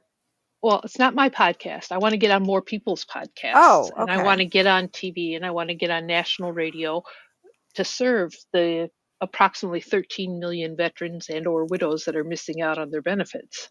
Well, this sounds like a great idea for writing a press release, number one, because I think you're doing things that are really important and newsworthy. I think you can go to Podbooker, Podbooker. That is a free resource. If you want to be on podcasts, you make a profile. Pitch Podcasts is another good one, to position yourself, to build your reputation as an expert. I think because Google is so important, and when people are looking for experts or ideas, these kind of things help with the Google searches. But do you want to speak on stages? And I think you may have the ability to speak on stages with, and I'm sorry if you said Canadian Armed Forces, but I know there's a lot of need here in the United States as So, well. U.S. U.S. Okay. I feel I'm like I hear retired Army. I feel like I hear a Canadian accent there. I don't know why. I think it's a combination of my father marrying a Yankee. Oh, I gotcha. But yeah, I mean, there's so many ways to position yourself, but make sure that you have a one pager so that you can send to people, and that just basically tells about what you're doing, your highlights, everything you've been on, and how you can add value to either podcasts or in the media.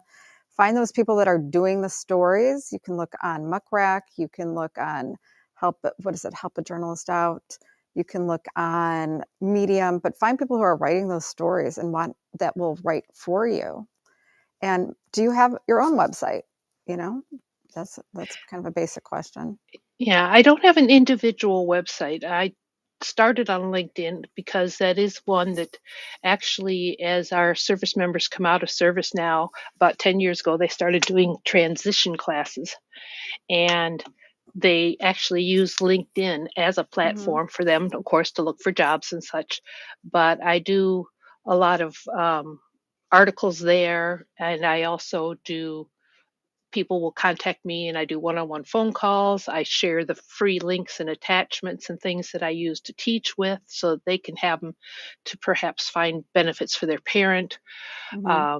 And there's a bunch of I've done a couple dozen podcasts with other people, so I keep the links on my profile so people can find them. And I think it's basically, and anyone can jump in if they think differently, but I think absolutely you need the foundation of a website so people can go to. It can even be a landing page so they know what Jane is doing. It's about understanding that you are a brand, and I know you are doing good work, and you're like, oh my gosh, do I have to do all this extra stuff too? But I think it's important so people know where to go, how to contact you, and positioning yourself and making Jane the brand that is, you are helping veterans understand their benefits and figuring that all out. So I think it starts with branding a website and then pitching yourself. Julie, great tips. And Jane, you might want to get into the DMs too. Don't be afraid. Don't be afraid of the back channel, the DMs, reaching out to other people, because you have such, like Julie's advice about the one sheet's great idea, but you have such a positive message. A lot of these organizations are looking for feel good stories. I'm in Pittsburgh, and today while I was late, I'm part of a nonprofit, and they had me on to talk about a $10,000 gift we were given. So that was going to help temporary house people and keep them from being out on the streets and things like that. They reached out based on being out there and things like that. So don't be afraid of the DMs. Get that one sheet together, pod match, get in. There's groups also like veterans groups and things like that. Join the bigger groups, meaning now they meet you. So the groups talking about veterans, go on, introduce yourself, but don't ask for anything. Tell them all the good you're doing, support what they're doing, and then maybe they come back to you. Does that sound like a good plan, Jane? Sounds like a great plan. It sounds very much like what I was doing. I just wanted to write articles, and then people started reaching out to me. And pre-COVID, I was actually invited where they would pay for my travel expenses and I would come out and speak, but then COVID hit. So we flipped it over to the internet. But yeah, I'll just keep tagging away. But if anybody does have any contacts, especially with Memorial Day coming up, remember for every veteran that dies, most of them leave a widow behind that may be living below poverty because of now half an income. So I'd Dominic, hi Jane. be I'm more than sorry. happy to help. Go This Yep. is Jess, go and on, I'm Jess. sorry, Go on. Dominic. So this is a really very sensitive topic for me. I served in the Army, so I am a veteran. I did 10 years, and my spouse, who's my business partner, did 20. And everything you stated, I can tell you and attest to that your numbers and projections, I will say, are about 98% correct. If not, they've dropped. And this is me speaking firsthand, by experience, as a veteran and experience as a military spouse, because I played both roles. I myself, the VA is tough and people get discouraged, and I made it a point for me that I did not want to see that. So yes, throughout all the things that I'm doing, take time and sit down and help them fill out everything online and how to do their paperwork. So everything Julie told you is 100% correct. What Dominic said, 100% correct. I would go one step further. I mean, because I do one sheets, so I know all about that. A simple landing page, like, that's easy. You can do that on Canva, and bring people need you. You are needed legitimately. I know, I see it. I have my military family. You can hear how passionate I am about that. I have my family, I have my military family. And it is sad when they can't even get the medical help that they need, or people are getting ranked at 100% and others can't even get 10%. So this is something that obviously you can hear the passion in my voice about, and anything I can do to help, serve, guide, facilitate, I'm here. Feel free to, as Dominic said, don't be afraid. Shoot me that DM, shoot me something on LinkedIn. You're absolutely Yes. correct. The Army is implemented now this cohort where they are transitioning soldiers and trying to do internships, something they never did before. So Yes. I will land my plane there. I just wanted to speak on this because it is something that I heavily, heavily understand and I am passionate about. Jess, Thank you very much. Jess and Jess, I will Jane. definitely reach out to you on LinkedIn Jane, because I want thank to you. share the tools. Jane, thank you for the work you are doing. You're out there making a difference to the people protecting us. Thank you very much. We need people like you. Stay the Yes. course. I have I something that might definitely be will. helpful. Okay, Yes. hold on here. Hold on. Let me clean up this. I think it was Julie that said I had something that will be helpful. Was it? No, it was Julie's friend, Nia Tima, at the bottom. Niatima, you're up on this subject, and then we are going to hit Jay. Yeah, I just wanted to ask Jane if she knows Kat Corchado from here on Clubhouse with Sisters in Service. Yes, actually, I've been on Kat's podcast a Okay, couple times, and we're just scheduled to do some more recordings this week. One great. for the widows' benefits for Memorial Day. Great. I just So, wanted to yeah. make sure you had that connection. Oh, yeah, she's awesome. Yes, she is. Nimatima, thank you. Okay, we are going to meet. Okay, let's do some orders of business here. Every Wednesday, Clubhouse, podcasting, publishing, and social media. Tom's here, Julie's here, Charlie, Leslie. We have some great friends that stop by. Jess, Julie, Wally stops by. Jay. You never know who you're going to meet. Sometimes it's people that sold millions of books. Sometimes it's somebody thinking about writing a book. Nationally syndicated radio host, somebody starting a podcast.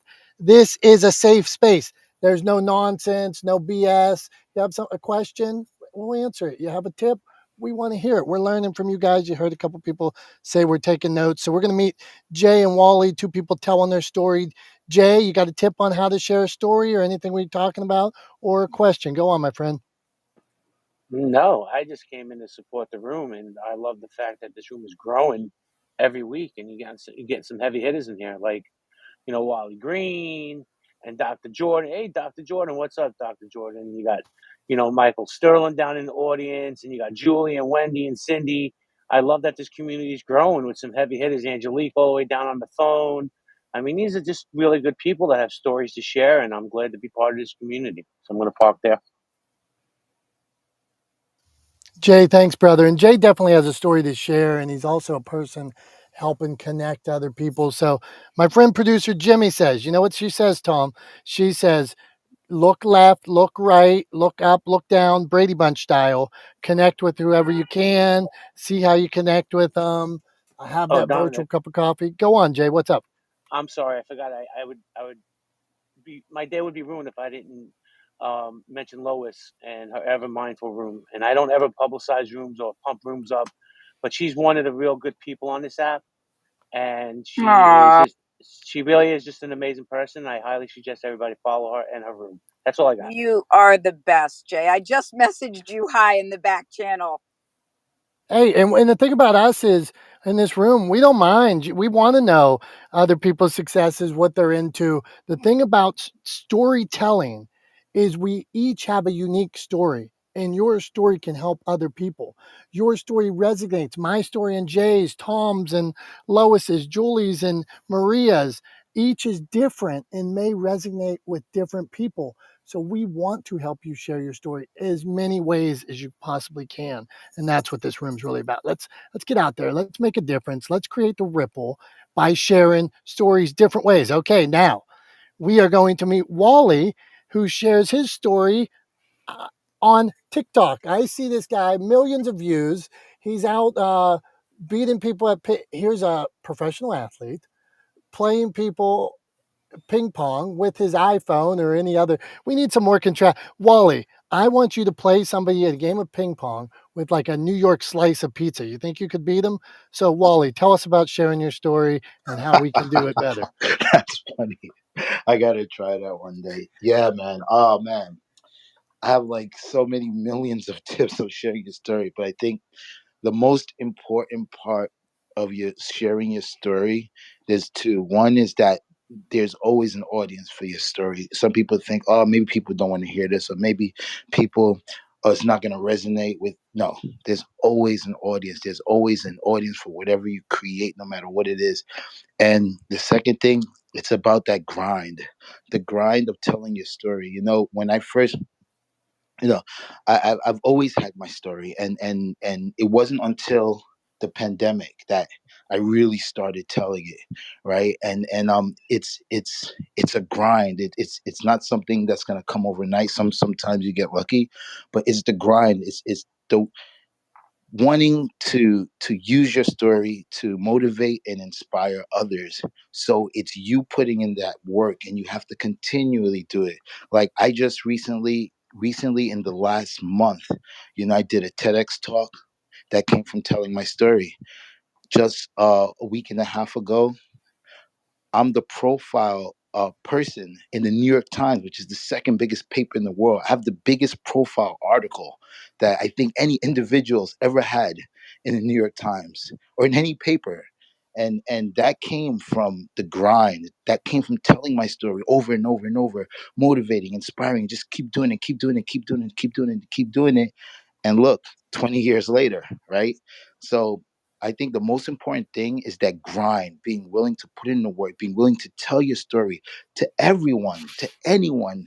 Because even if it's just, I tell a lot of people, like sometimes people come to me and they say, hey, Wally, can you be on my podcast? And I say, yeah, no problem. They go, but we're just starting. We don't have any followers, or maybe we got one. And I tell them, I says, listen, doesn't matter if you got zero, if you got a million, if you got one.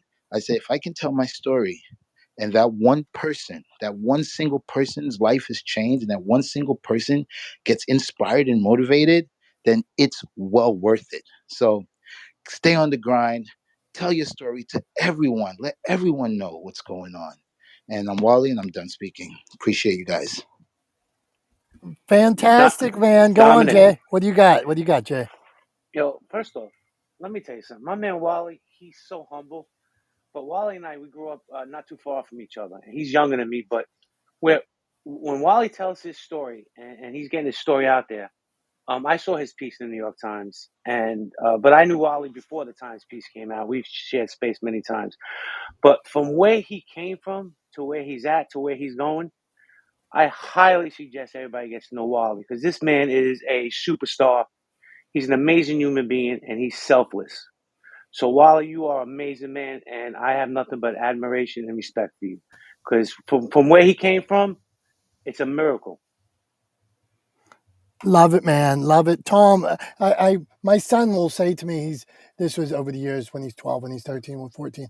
I don't know. I want to make an impact someday. I don't want to do that because I want to make an impact. I don't want to do this because I want people to know me. I want this.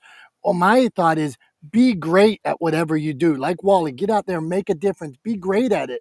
It doesn't matter. Like our friend Charlie up there that started a trash company and was great at it. And then you pivot and take it to these high levels like Wally out there playing ping pong, telling his story. Tom, go on, my friend. I was just going to say from what Wally was just talking about, there are literally two words that I think summarize, what he was talking about and what the sort of keys to the success that Wally has found through sharing his story are. And those two words are consistency. That's what I think Wally's talking about when he talks about the grind with content and telling that story. You just get out there and you are consistent with it. You consistently show up, right? So consistency. And then the other word that came to mind as Wally was talking about and sharing his experiences was authenticity, right? So if you're consistently yourself in your content, if you show up and you show up authentically, you will find an audience. Your audience will find you, and you will find success through that work, right? So consistency and authenticity. Just repeat that over and over and over in your head whenever you're creating content and whenever you're thinking about what you should be doing. Be consistent, be authentic, be yourself. I'm complete. Tom, excellent stuff. So we got about 10 more people to meet. We're going to be on here for about 10 more minutes. So we're going to ask a question, share a tip. But next up, I believe, is Lois, who I just followed because the shares she was dropping and everything like that. I'm in. I'm a fan. I'm looking now. I'm in their profile and everything like that. Ever mindful. Okay, Lois, drop a tip, ask a question. Go on.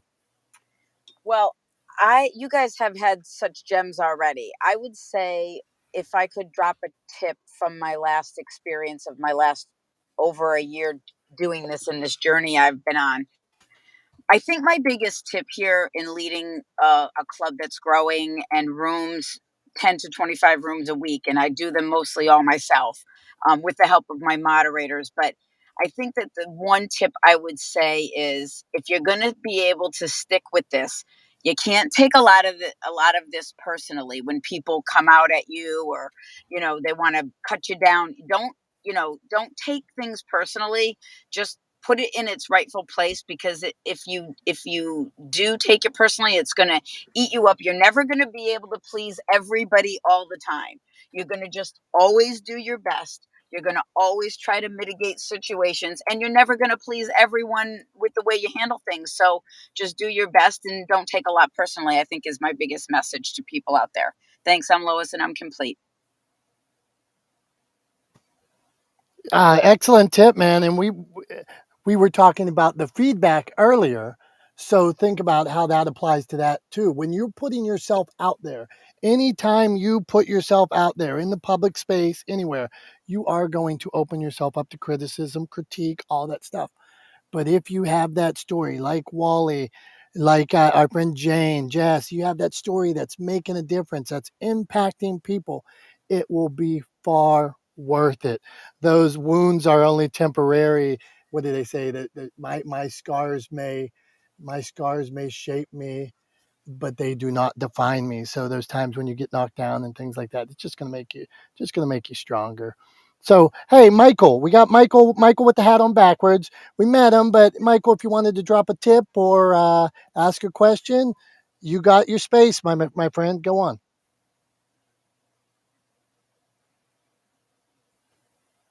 All right, we're passing. Okay, Tom, I talked about David's picture a couple weeks ago. He did that himself. That's impressive. What do you think, Tom? Is that impressive? I like it. I like it. It's good work. It's good In his work. garage, he did that. So, Tom, just back to, since you're a video guy, and before we get there to David, what do we do when we're like, I'm using my iPhone and I need to do a good shot, a shoot, or something like that? How do we make the best out of what we have? You got any quick tips for us? All right. So easiest quick tip is follow the rule of thirds, right? So all of our phones, all of our smartphones have what are called grid lines on as a setting, right? In your camera app. So find that setting for the grid lines on your smartphone, turn them on, right? What it's going to do is basically turn your screen into like what looks like a tic-tac-toe board, right? So it's going to be 2 horizontal lines, 2 vertical lines, right? That are going to divide it up into like basically a tic-tac-toe board. What you want to do in whatever, if you're taking a picture, if you're filming, whatever the case may be, is you want to put the subject of your picture on one of the intersections of those lines, so one of the 4 intersections, or you want to put your subject along one of those lines, right? So if you follow that rule, it will instantly improve the quality of your imagery. So for example, if you are taking a selfie, right, you don't want your face dead center, right? You don't want to put your face in that center box. What you want to do is you want to put your eyes along the top line on the image, whether it's portrait or landscape. You want to have your eyes or your face along one of those top lines, and theoretically anyway, along one of those intersecting points as well, right? And that's going to help just instantly improve the aesthetic quality of your imagery. Hope that helps.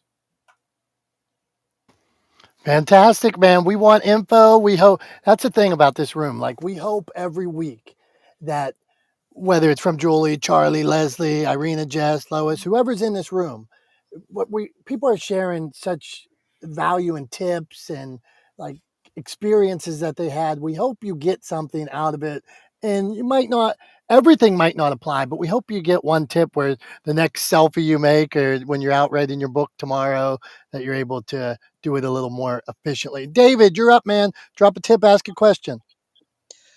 Well, good morning, guys. I appreciate the invite here, and it's been a great room today.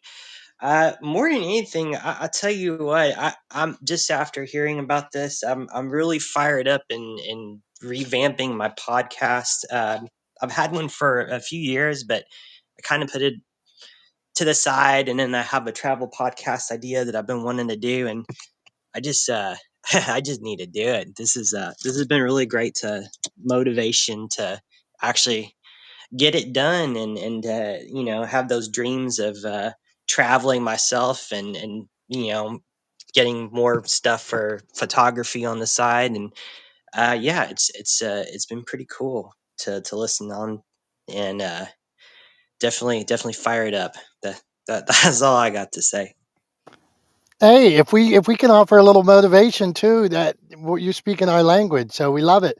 All right, Clubhouse, podcasting, publishing, social media. We call this an open space. So every week you'll see we're pinging people, we're inviting you up, and things like that. We're gonna hit the last few people we have on the stage here. We're not the last few. We're saving the best for last. Who knows? But we appreciate everybody who's been here all day long, and if we didn't get you up on stage today, hope you'll come back next week and check us out. So, AIM, what do you got? Drop a tip, ask a question. Or it could be AIM, but I said AIM. So, go on. Tom, I struck out twice here. I It's all can't good, strike man. We'll out just twice. keep moving. We got more folks Okay. to talk to. Nima Tima, Julie's friend. Nia Tima. You were Nice. you just clipped me saying the name wrong 10 times. Nia Tima. Beautiful name. Let's see. Now we'll do this right because, okay, hold on here. Now that I messed this up, now we got a creator and host of We're Not Dead Yet, Women Rocking Their Next Chapter YouTube channel, women over 40, 50, 60, and beyond, interviewing women, reinventing themselves, dreaming new dreams, and living their best chapter. Looking for motivation? Yes, I am. Okay, I'm a fan. I receive what you're putting out. What do you got for us?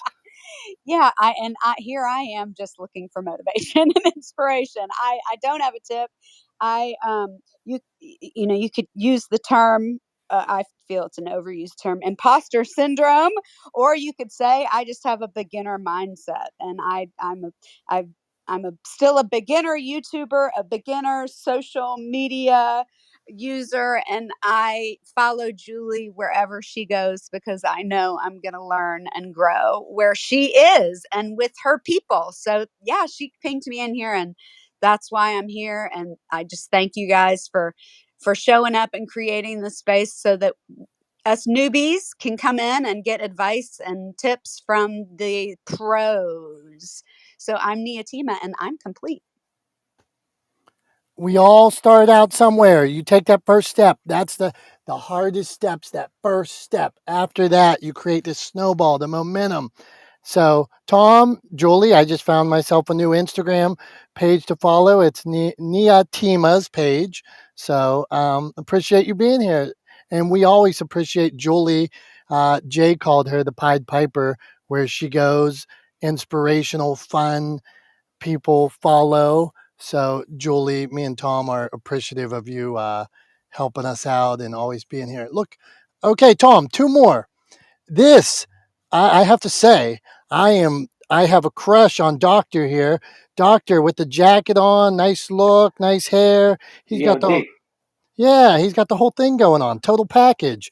Doctor, drop a tip, ask a question. Sure, thank you. Yeah, wearing my publicist hat, I used to pitch a lot of clients, television and radio, and I think the nice thing about podcasts is that you can kind of circumvent the publicist and pitch yourself. I don't think it's as common, but I don't think people realize that the way people get on television and radio is by having someone pitch them typically. While some people search out talent or subject experts, you can certainly pitch yourself to these things. Other comment I'd make really quickly, and I'll land here, is that in fact yesterday I was meeting with someone who's working on a film project, and I was thinking of how I could help them. And I had a web radio program about 10 years ago that has a lot of content that I offered them to use, just kind of excerpt or take clips out, and so it's not something I commonly think about, but I realize how much content can be used for other media projects to repurpose things. So I think podcasts are wonderful, not to mention that there's opportunity to network with people, and certainly easier than with traditional broadcasting and other media outlets. So, anyways, that's all I got. Thanks. Thank you, Doctor. And one of the things about, like he said, being on podcast, I always believe with the authors, I'm a publisher of books. And one of the things I tell my authors is the quickest you can expand your circle. You want to sell more books, you want to be more impactful. How do you expand your circle faster? And to get on shows and be a guest on other people, you are now in their circle so that your message is able to be heard in these new places. So, Doctor, love the message. So next, Tom, Julie, here's what we're going to do. We're going to hit Jerry, and then Tom and Julie are going to take us home today. So I don't know. Is it Jerry? Go on. Hi, yes, it's Jeree. Happy to be here. I actually stumbled across this room and then I was invited to the stage, and I'm like, I don't know. I don't know. I may not have anything, that's earworthy, but I have this practice that I do called 5, 4, 3, 2, 1, and I just do it. So I joined as a speaker. I'm here. I've heard so many good tips, some that I already incorporate in my social media presence, and some that I'm looking forward to incorporate. But for me, showing up is, I think Wally said it, just show up. There are so many people out there who are just waiting for you to show up, that you have so much to offer and they're waiting to hear it. And for me, that has been a game changer because, as I said before, I was a little nervous to come up to the stage, but I just 5, 4, 3, 2, 1 it, and I jumped up here. And who knows, like there's somebody who may benefit from what I have to say. And then comparison. Um, in my social media accounts, I see that there's a lot of comparison. I'm like, oh, I may not have anything to say, or I'm not as good as this speaker, or I don't have the gems and the knowledge that this speaker has. But I feel it's important for us to kind of look at ourselves and look in the mirror and do mirror work and say, look, you're worthy. You're meant to be here. You have something valuable to say. Anything that you experience is valuable because it is a lesson for someone else. It can teach someone else. So that is my tip. Again, my name is Jeree. Happy to be here. Thank you for having me. Jeree, Jeree, I got a quick question, Dom, for Jeree. Jeree, if you can, in just like 30 seconds, explain to us how people can use your 5, 4, 3, 2, 1 trick to get over fears or concerns that they might come across in their lives. Yes, I'll be glad to do that. So, what you can do, and this is what I do. I'm sitting here, I'm looking at things, and all these thoughts are running through my mind. And I take a huge breath. I take 4 counts breath. I hold it for 4 counts, and I let it out 4 counts, and I say, just go, Jeree. And I do it. I just go with that feeling of just do it. Don't think about how it's going to look. Don't think about how it's going to work. Just do it and let it play out. So that's how I do my 5, 4, 3, 2, 1. I literally hold my breath, and then I count down in my head, 5, 4, 3, 2, 1, jump, do it. And that's how I do it. boom. Thank you. Love Tom, I that. love that you got that clarified. Wally, do you want to add something on that? No. I love that. If we have time, I just wanted to give a quick tip for podcasters on TikTok because I get a lot of One tip, questions. 30 seconds. What do you got for us? 30 seconds. So the biggest question I get about TikTok is I'm a podcaster and is it going to work on TikTok? Or I'm a podcaster that's not working on TikTok. So the first thing that I want to say is, which is really important, is you have to stop the scroll on TikTok, right? So I see a lot of podcasters, what they do is they just post a video of their interview and people actually have to listen to that. But with TikTok, we just scroll through. So if I see a picture of you talking to someone, 100% I'm going to go scroll through. So, which is very important, you need to use those captions. For example, if you had a caption that said, guy jumps off the roof and lives, the first thing I'm going to see when I scroll, I'm going to see you in that video, but I'm going to see that caption. Oh, guy jumps off the roof. And it's going to capture my attention. So, yes, podcasters should get on TikTok and you need to use those captions. And all you need is 8 to 10 seconds of the most compelling things that was said in that podcast. And remember how long your podcast is, you can break that up into multiple pieces of content of the best things that were said. And then you would lead people from your TikTok page to your actual podcast or to your YouTube channel to wherever you stream. So I just wanted to throw that out real quick. I'm Wally, I'm done speaking. Wally, man, spectacular, great ad. Hey, this got to be thinking about. There's this story about Jim Carrey's dad was an accountant and never liked being an accountant, hated being an accountant, and actually ended up getting fired from being an accountant. So Jim Carrey realized in his life he was going to chase his dreams and follow his passion because you can get fired, you can get cut at something you don't want to do, that you don't love. So you might as well follow your passion. I've been fired, I've been cut from the team, but now you follow your passion. If you're going to go for it, you might as well chase the thing you love. Tom, that's all I got. Take us home. Tom, Julie, take us home. Thanks, buddy. Sounds good. So I was just scrolling through. I think we lost Julie. I don't see her here anymore. So I think Julie had to jump. But I just wanted to. I know she's not here to hear it, but a lot of her friends are. She was a great co-host and a massive help to me this morning as I struggled with some technical difficulties getting my sound to work on my end. So I really appreciate Julie hopping in today. If you guys are not following her, are not connected with her, are not a part of her community, I highly suggest that you seek her out, and then you get involved with her and her community. She's a great person, and she's a wealth of knowledge and is always happy to help folks, just as she was to rearrange her schedule and hop on here and help me out this morning while Dominick was tending to other matters and couldn't be here this morning first thing. So I really appreciate Julie, really appreciate her helping me out. I want everybody to just give her, even though she's not here, give her a clap real quick, give her a mic I'm here. flash. Oh, is And she that was here? really nice of you. I heard it all, and that was so nice of you to say, Tom. Where And are I you? Oh, really there you are. You're down. You got shifted down to the bottom of my screen for some reason. No, I'm here, and everyone here is amazing. And thank you for those kind words. So I appreciate it. Absolutely. It's my pleasure. And thank you so much for hopping on, for rearranging your schedule and hopping on this morning to help us out. And for being for being the Pied Piper of Clubhouse and helping us grow this room and being a part of it every week and bringing your friends and community in here. We value you. We value everybody here on stage. We appreciate all of you contributing, sharing your stories, being yourselves, consistently showing up and being authentic. And I want to leave everybody with that, following up on what Wally was talking about earlier. Show up consistently and show up as yourself, and you'll find success. Thanks, everybody.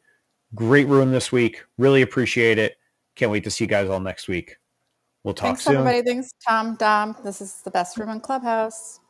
Thank you. Thanks, everybody. We'll close it down.